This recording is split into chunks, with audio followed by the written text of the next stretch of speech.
To Larry's Anything Goes. Hopefully you guys having a great and exceptional day.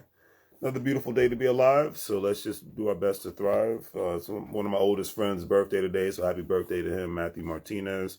Known him since 1996, and we are in 2023, so it is crazy how far this time has gone by.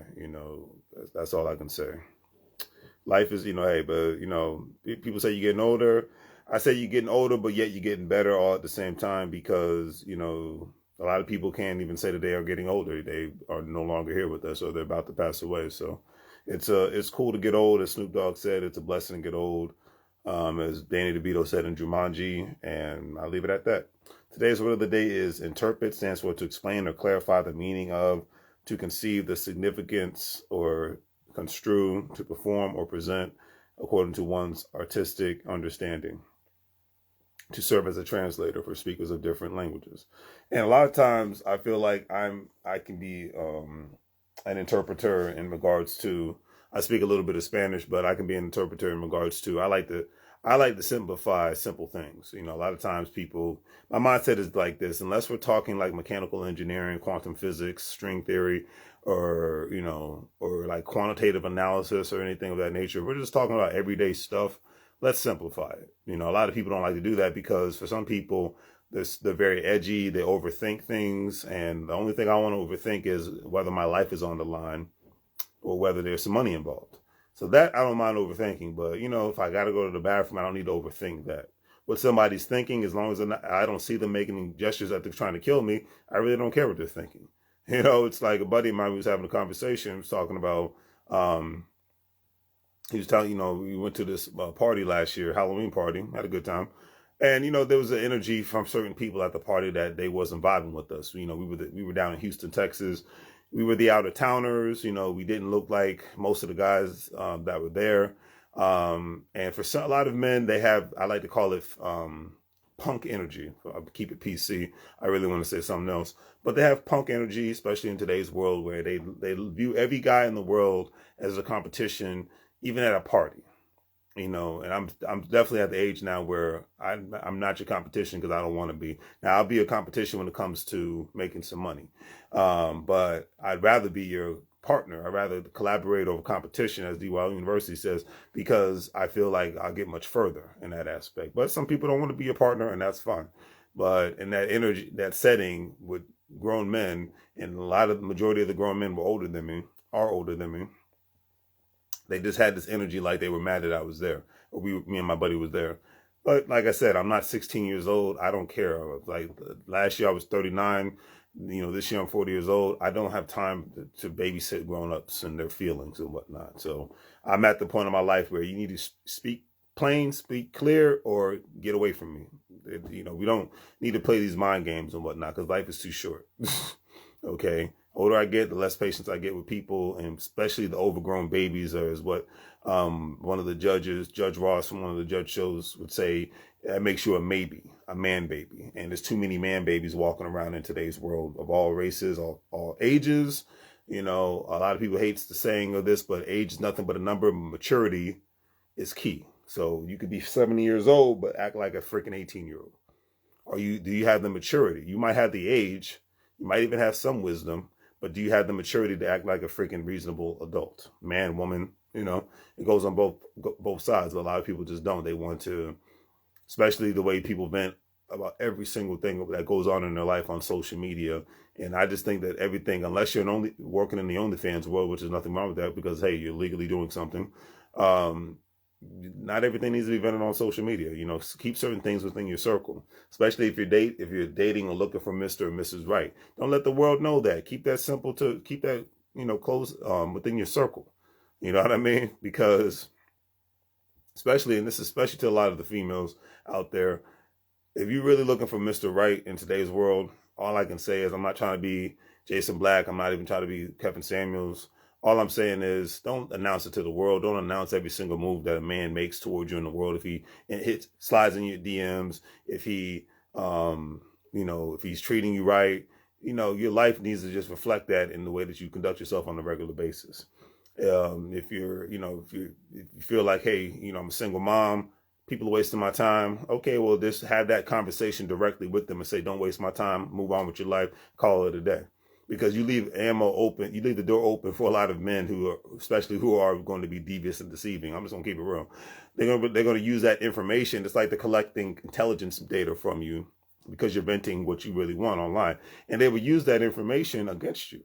You know, you got to look at it like the rules of engagement when you're in war and whatnot. You're not supposed to put all the information out there, or even if you're playing a game, a card game, you're not supposed to put all your cards on the deck out there until you're ready to show your hand. But you're supposed to keep your game face on until you're ready to show your hand to the right person at the right time. And a lot of times, too many people, men, women, they do this, but lately I've just seen a lot of women, so that's why I'm saying this. They reveal their hands too quickly. They reveal their cards too quickly, and they're putting information out there that a slick person will be like, hey, let me use this, jot down, take a couple of notes. This is what she wants. This is what she needs. I know what I want. I just want that one specific special thing. And I'll take her out on a couple of dates, and I make her think that we're going to be in a relationship. And then once I get what I want to get and tell her what she wants to hear, once I get what I want to get, then I can roll out and move on with my life, as long as I don't impregnate her. But that's what your arch enemy, your nemesis, is going to do against you. I'm putting that out there to let the ladies know that that's, I guess, at the old days, they say that's a game right there. That's a little bit of game.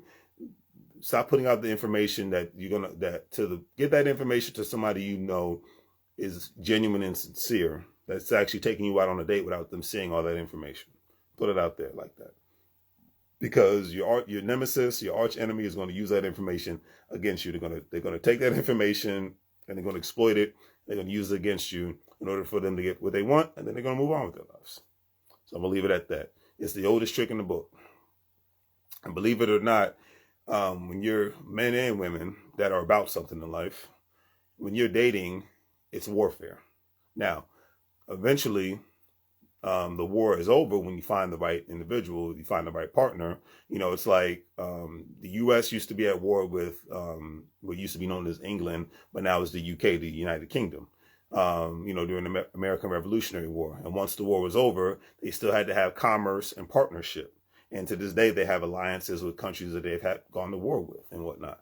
So, and it's the same thing in the dating scene, especially nowadays. You're at war unless you're a part of I'm actually respecting the cultures now that have arranged marriages now, because I get it, because there's economic business proposition involved, and the cards are put out there. Hey, yeah, we're not marrying quote unquote for love, but we're marrying to bring families together, bring business together, bring partnerships together, et cetera, and so forth. And both families have interviewed the man or the woman to see if they're the most suitable candidate for their child. You know, so I'm actually respecting that, because that's what the men and women that are about something. That's what you're doing nowadays. You're interviewing him or her. You're interviewing the best candidate to be your significant other. The older you get, you got to approach it like that. You got to interview the candidate that's right for you at the end of the day. It's an interview process. So, but here's the crazy thing. If you put it's like putting a job application out there. So if you put all the information out there, what do most people do when they go into a job interview? They brag about themselves, but a lot of times they put the BS factors out there and they just make stuff up because they're trying to sound like they're trying to make themselves the best candidate because they want the job and whatnot. Now, will they be at that job forever? Who knows? Well, the way relationships work nowadays, will that person be with you forever? Who knows? This is usually my word of the day, but I felt like ranting today, so I decided to put it out there. But I'll leave it at that. But anyways, today's quote of the day is by Wiz Khalifa. He says, who I got to see when I went to see Snoop Dogg. This was back in August or July. But anyways, I think it was the beginning of August. He says, since I was younger, I've been making the best out of nothing. And that's what you have to do, especially in today's world. You have to make the best out of nothing. And that's why I implore everybody. We're in the times right now, regardless who's in the White House, governor's house, mayor's house, Congress, all that stuff is, I really have to say to working people right nowadays, if you pay attention to politics and don't understand the economics of the United States of America, then to me, you're personally wasting your time, but I'll leave it at that. But we are in a time now where, and I'm not giving financial advice, I'm just saying what I'm doing. You do what you got to do. You do your research, you do your homework. Paying down debt, saving money, increasing income, increasing value, and then after that, increasing your asset classes things that you invest your money in and do your own homework, when you do that, is where it's at. Okay. Especially with the summertime being officially over, fall is basically here. We're in October. It's time to reevaluate your spending habits and your spending priorities. All right. So on that note, do the great 3 things. Like, share, and subscribe. Have a great day. As I always say, make money moves, or you're going to live broke like a fool. Take care.